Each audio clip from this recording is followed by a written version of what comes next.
دوست نہیں رکھتا۔ جن مسلمانوں سے خواہ مخواہ لڑائی کی جاتی ہے ان کو اجازت ہے کہ وہ بھی لڑیں، کیونکہ ان پر ظلم ہو رہا ہے، اور اللہ ان کی مدد کرے گا، وہ یقیناً ان کی مدد پر قادر ہے۔ یہ وہ لوگ ہیں کہ اپنے گھروں سے ناحق نکال دیے گئے، انہوں نے کچھ قصور نہیں کیا، ہاں یہ کہتے ہیں کہ ہمارا پروردگار اللہ ہے۔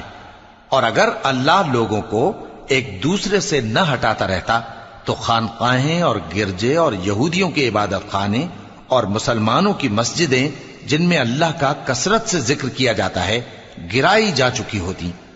اور جو شخص اللہ کی مدد کرتا ہے اللہ اس کی ضرور مدد کرتا ہے، بے شک اللہ توانا ہے، غالب ہے۔ یہ وہ لوگ ہیں کہ اگر ہم ان کو ملک میں حکومت دے دیں تو نماز قائم کریں اور زکوٰۃ ادا کریں اور نیک کام کرنے کا حکم دیں اور برے کاموں سے منع کریں، اور سب کاموں کا انجام اللہ ہی کے اختیار میں ہے۔